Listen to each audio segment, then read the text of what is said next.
YouTube, how's it going? The Goat House is back, and today I have my top 25 free agents for this NFL offseason here. And we're going to go from 1 to 25. We're going to start at the top, so a little different this time. And plenty of free agency and draft content coming throughout this offseason. Next week, we're starting with our free agency predictions. We're going to have a whole bunch of landing spots for each free agent, and we're going to predict where they will land, and we're going to have multiple guys from the Goat House on that. So you're going to hear multiple perspectives. It's going to be a lot of fun. Enjoyed it last year. It's going to be fun again this year. Plenty of draft content as well. Right before we get into these rankings, check out our Twitter and our Instagram. Links in the description. Always talking on the Twitter. Off-season draft stuff. Always talking on there. So please check us out. We also have merch available. There's a link in the description for that as well. There's a link at the top of the screen. Some cool different designs and more to come. So go check those out. Also much appreciated. But let's get on these free agency rankings. You know, mine is a little different than everyone else's, I would assume here. Number one is going to be Jadeveon Clowney for me. You know, we know how important pass rush is, and I value pass rush very highly. So the pass rushers, the edge rushers are going to be at the top. But the difference between those guys and Clowney is Clowney can play multiple positions, and he can stop the run at a very, very high level. I think this guy can play a DN in a 4-3. I think he can play outside linebacker in a 3-4. He can play. He really can play all over. He can play the DN spot in either defense. He can play the outside linebacker spot in either defense. You know, you probably can put this guy in a position, random position, he would still play at a high level. He's still young, just coming off his rookie contract. To me, it's a no-brainer. He's the best player in this free agency. You know, I have the value of the position. I have the value of their age. A lot of these guys are young, though. You know, it's a very good free agency class. The reason that it could be weakened a little bit is because of the franchise tag, you know, which, right off the bat, I should say that I did not include Nick Foles in this. He currently actually is a free agent, but he's expected to be franchise tagged and traded for somewhere around a third-round pick. So I did not include him in there.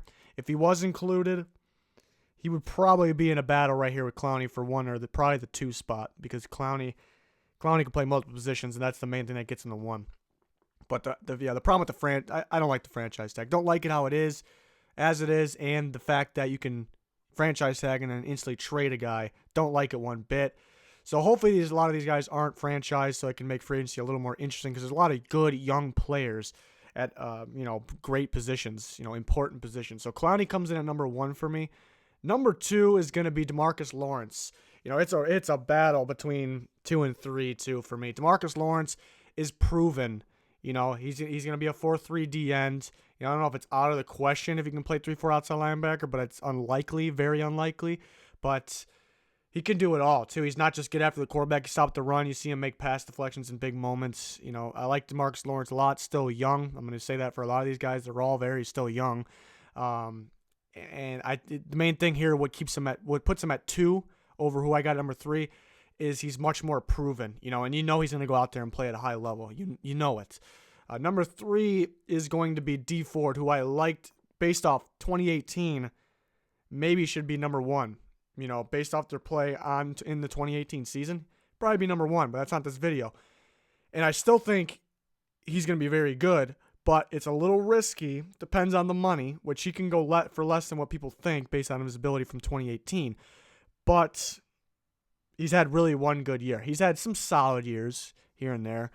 Didn't really have a true position. They finally got him in that right role, and that's my main argument for he'll continue to be good. You know, he's more athletic than he was before too, and he got his true position now.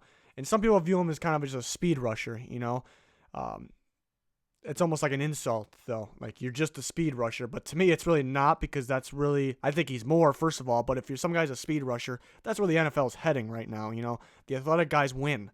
It's an athletic game now more than ever. The faster guys win. So D Ford deserves the money. You know, it sounds like he could get franchised. Sounds like he might not get as much as people think. But I like D Ford a lot. He comes in at number 3. Number 4, which one nobody's really talking about, is CJ Mosley. Because he's a middle linebacker, and for some reason middle linebackers don't really get the money. They don't get the money they expect. And I don't really agree with that, because it's not the most important position, but, you know, if they play at a high level, they play at a high level. He plays at a high level in the run game, the pass game, everything. He's a dominant football player, you know, not just based off 2018, which he had a very, very good 2018 season, but based off all the players on this list, based off their talent overall, this guy's probably the best at his position on this list. But since it's a middle linebacker, and he won't get as much money. And teams are pretty much set with their middle linebackers, it always seems like, too. Teams kind of got their guy that's a fit, that knows their defense, so teams don't really like to change their inside linebackers a lot. That's just how it is. Even though a guy like Mosley comes available, I think you should try. We'll see. It's going to be an interesting one. He's very, very good, an elite talent. But he comes in at number 4. Don't think he's talked about enough, though. Middle linebackers need some love. They need some love here. Number 5 is going to be Trey Flowers, who had an outstanding season for the Patriots, outstanding playoffs. Big reason why they won the Super Bowl. Kind of like D Ford, where not too many super good years, but he's had some solid years. This was really his best year by far. He's still young. You kind of wonder with these Patriots guys, though. Will they be good if they're not in the Patriots anymore? We've seen it in the past. I still think Trey Flowers is good. We'll see if it gets franchised. He's a pass rusher. Everyone's looking for multiple pass rushers. Not only do you need 2 starters, you need a damn good rotation guy. Not that any of these guys like Trey Flowers is a rotation guy, but my point is it's super important these days to have a rotation of very, very good pass rushers. Bottom line is you have to have production at the pass rush position. You have to get to the quarterback. And these guys are really rare to come across, and usually, but there's quite a few of them, if they don't get franchise tag, available in this free agency. So I like Trey Flowers a lot. Another Patriots guy, another New England Patriot, back-to-back here. Trent Brown, their offensive tackle, kind of came out of nowhere. And, this guy probably would be higher on this list. I mean, closer to 1, because there's a shortage on very good offensive linemen. The reason he's down at 6, in which he had an outstanding year too, but the reason he's down at 6, which is still a very good ranking in this free agency group, is because, not really good anywhere else, just on the Patriots. Can he be good elsewhere? I would think the Patriots try to get him back, but, thinking about those teams that are very desperate for offensive line, they would love to have a guy like this, and they'll pay a lot for a guy like this if they have the money. So I like Trent Brown a lot. Had an outstanding season there. Number 7 is going to be Anthony Barr, the linebacker from the Minnesota Vikings. I like Barr a lot because he can play multiple positions. He was a 3-4 outside linebacker coming out. The Vikings drafted him, put him at 4-3 outside linebacker, kind of changed his game. But, what's the 3-4 outside linebacker's job, which he was at UCLA? It's to get to the quarterback, so they changed it a little bit. But we also see that he's one of the better, maybe the best, blitzing linebackers. So we still see he knows how to give pressure to the quarterback. So he can be signed by pretty much any team that needs 3-4 outside linebacker, needs an outside linebacker because he can play multiple positions. He can get after the quarterback. He's athletic.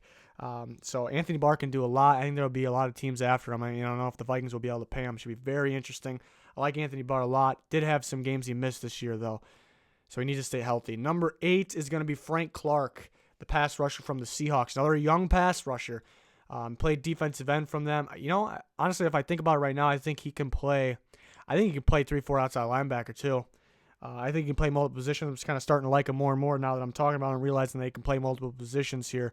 Not too many great years. He's had solid years, but this was his best year, similar to D Ford and Trey Flowers. So Frank Clark, excellent pass rusher. Will he be franchised? Where will he go? We're going to have free agency predictions, landing spots for guys starting next week.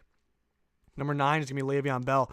People may be surprised to have him down at 9. A lot of people have him in the top 3 maybe. Running back isn't the most important position. I love the running back position. I like getting really good guys there. I think there's a handful of them.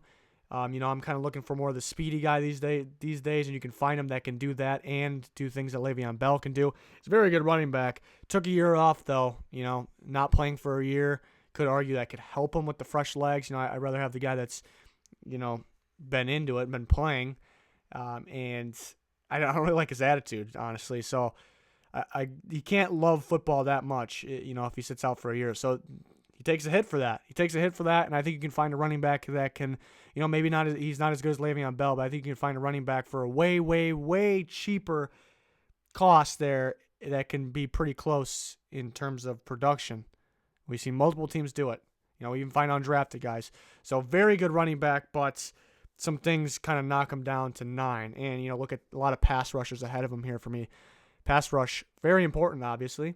Number 10 is going to be Grady Jarrett, interior D-line guy that can bring pass rush. Very good at stopping the run, too. Another young player. He can do a lot. Falcons, they're going to want to get him back. How much is he going to get paid? Interior pass rush, it's very, very important. It's a key to success, and it's there's a rare amount of it, really. So Grady Jarrett could go for more money than people think. He comes in at number 10 on my list. We're going to rattle off 5 at a time now. Number 11 is going to be Earl Thomas. If Earl Thomas is healthy, he's easily a top 5, top 3 safety. He could be the best safety in football, but it seems like he seems to get hurt quite a bit lately. So can he stay healthy? Is he as good as he once was? Some question marks there, but like I said, he could be a top safety. I think he's going elsewhere this year. I think everybody thinks so. He's at 11. So Darius Smith, another pass rusher. Very good year for the Ravens. He didn't have, it's kind of like some of those other pass rushers I talked about. Doesn't have too many years with great production, has some solid production. So 1 year, very athletic pass rusher. We'll see here where he goes. Comes in at number 12. 13, Ndamukong Suh. Didn't really have the best regular season, but the playoffs was outstanding. We know he can still play. He can stop the run. He can get after the quarterback when he needs to. Still a very good D tackle. He's a weird one. I don't know how much money he's going to go for. I think he's going to expect more than he's going to get. But then at the same time, he's going to want to go play somewhere, and he could get actually eventually later in free agency. I think somebody can get him for maybe cheaper than what we once thought. It's a bold prediction there. But then 14, Sheldon Richardson was kind of a cheaper guy last year too, which has pretty good production. Him and Suh are pretty much in the same boat there. I think Richardson a little better at getting after the quarterback, so teams will like him. The Vikings got Barr and Sheldon Richardson coming up already. Can they get either one back? We saw the Seahawks had 2 guys so far too, and the Ravens had 2 guys too. And then here's another Rams guy, Roger Saffold, offensive lineman for the Rams. Very solid career. I think he's a guy that's been early in the years, it was kind of a question mark. This guy's got to develop, and then all of a sudden he's getting better and better and better as he's going on, kind of known as a veteran guy, and he's getting better and better to me. Teams will pay a lot for this because there's, again, shortage on very solid offensive linemen, so I like Roger Saffold a lot. He's at 15. Next 5, 16 is going to be Golden Tate. Maybe not as good as he once was, but was pretty clutch in the playoffs for them, mainly in that Bears game. He can play in the slot, can play outside. There's plenty of receivers in the NFL, but in a bad receiver market this offseason, he will be wanted by teams. It depends on the price too. So could be unfortunate for the Eagles if they don't get him back because they just traded it for a rental. Perhaps maybe they can get him back. They're going to cut some space by what I think is a franchise tag of Foles and then trade him. They also gain a draft pick out of that too. So that's what I'm predicting. That's why Foles is not in here right now. So maybe we'll have an updated one with Nick Foles if that. I believe he'll get franchised and traded though. That's just what I think. But Golden Tate's at 16. Golden Tate, like I said, bad market for receivers this year, and he's by far the best one. And there's some teams that need receivers. The draft's pretty good though, so it's kind of an up and down there. He's by far the best one. Teams need receivers.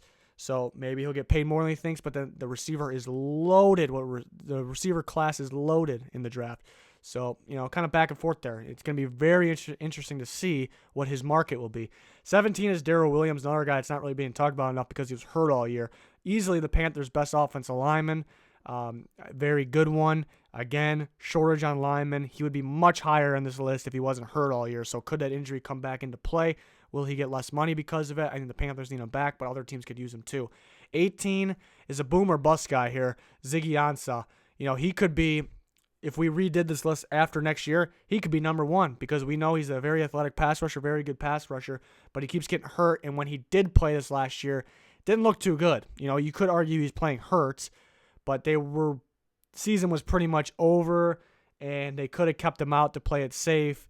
They put him in, so I don't think he was really hurt. I think he stayed out longer than he needed to play it safe. So I don't know if he was really that hurt. Didn't look too good, and he's got a good defensive mind over there. So, did he lose his talents? Is he hurt? Did the injury affect him? A lot of question marks, but he has a lot of upside, but it could be a risk. I think he might get paid more than what he should based on the risk. Tyrann Mathieu, number 19.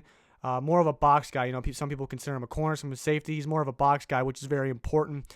Very hard position to play, and he's very good too. It's a very good list down at 19. I do think some people overrate him a little bit, but he can play obviously, and box guys are rare to come across some good ones. So teams can definitely use him. 20 is Kwon Alexander. Would be much higher if he wasn't hurt all last year. Young, very athletic linebacker, very talented linebacker. The Bucs missed him big time. So they definitely could. Multiple teams can definitely use him. Yeah, I would actually compare him to what. Now that I'm thinking about what Anthony Barr was doing in Minnesota. So maybe if Minnesota loses Anthony Barr, a little cheaper one, Kwon Alexander, maybe the Bucs can go out with the cap they have and get a guy like Anthony Barr, a little bit of an upgrade there. Could be. I think Kwon Alexander is more of a true 4-3 linebacker. So I don't know if he actually, now that I'm thinking about it, I don't know if he actually fits the new Bucs defense, where they're expected to switch to a 3-4. So I actually think he can walk. I think he can go elsewhere, play 4-3 outside for somebody. If he's healthy, I think he's very good. Very good linebacker. And we got 5 more for you guys, and I'll talk about guys that just missed the cut right after that.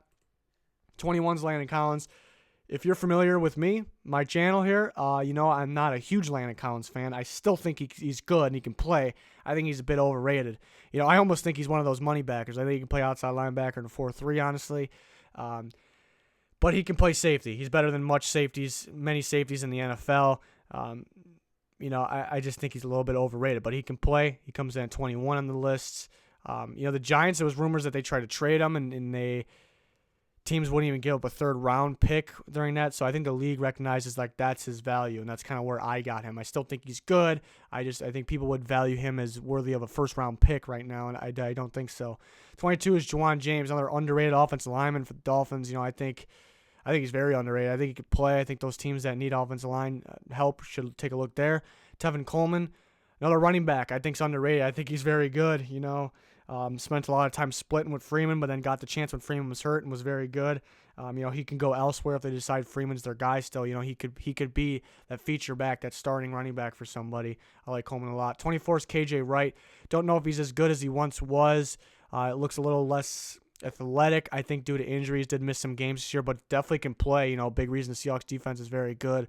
But he's down at 24. And Brandon Graham's at 25. Same situation. Is he as good as a couple years ago? No, but he can give you some solid production there. I think he's strictly a 4-3 defensive end. I've seen people predicting he can go to 3-4 teams. I don't see it at all. So he comes in at 25. Some other guys that didn't make the list. Mark Ingram's another solid running back that could easily be on this list. Some of more of these other guys are kind of the younger guys. I prefer if you're going to give usually it's you do see 1-year contracts, but a few years I'd rather give it to the younger guys, but Ingram can play. Jordan Hicks from the Eagles, other Eagles linebacker there. Preston Smith. Matt Paradis, the Broncos center. I think he can also play guard for somebody if they need him to. Adrian Amos from the Bears, another tricky one because 2 years ago, if he was a free agent last year after last year's play, he would easily be on this list. This year didn't play quite as good, but we know what he has in him, so he's very close to making this list. Kareem Jackson from the Texans, kind of an inconsistent player. 1 week looks out of his mind, ridiculous, and 1 week he was off. So what you going to get from him? Jay Ajayi, I think, is a very good running back if he's healthy. That's a big if, though. Mitch Morse can play center, can play guard. LaMarcus Joyner, I thought a few years ago was very good. Last year, this year, kind of had an off year. And Teddy Bridgewater is kind of the wild card guy. Before the injury, I thought very highly of him. It's a big question mark. Can he still play? Will the Saints get him back? They just traded for him. So, we're going to have to wait and see on a lot of those. We're going to see if some other free agents become available, like Nick Foles. Technically, right now, he's available. I just don't think he will be. What's going on with Antonio Brown? Will he be a free agent? Will he be traded for? Will he not be playing next year? Some kind of he's getting in trouble off the field, apparently. It's a rumor for now, I suppose. But yeah, lots of free agents to talk about this offseason, talk about their landing spots. We're going to predict where they can go. It's going to be a lot of fun. That starts next week. This Friday live stream, I'm going to have reveal my top 100 from this NFL season based off the regular season mainly, but the playoffs have something to do with that. Worked very hard on that, still kind of working on it. So it's going to be interesting. I assume there's going to be a lot of surprises on there. So, and the rest of the guys will be on the live stream to get the reaction from my top 100 as well. Lots of draft stuff coming as well. Again, follow our Twitter, follow our Instagram. Lots of good stuff on there. Twitter, always tweeting about NFL stuff, draft stuff. Lots of updates on the channel. Subscriber goal is 20K. Please help us get there by clicking that subscribe button if you haven't quite yet. Clicking the like button, we much appreciate it as well. That's going to do it for this one, though. Thanks for everyone's support. Stay tuned for much, much more in this NFL offseason.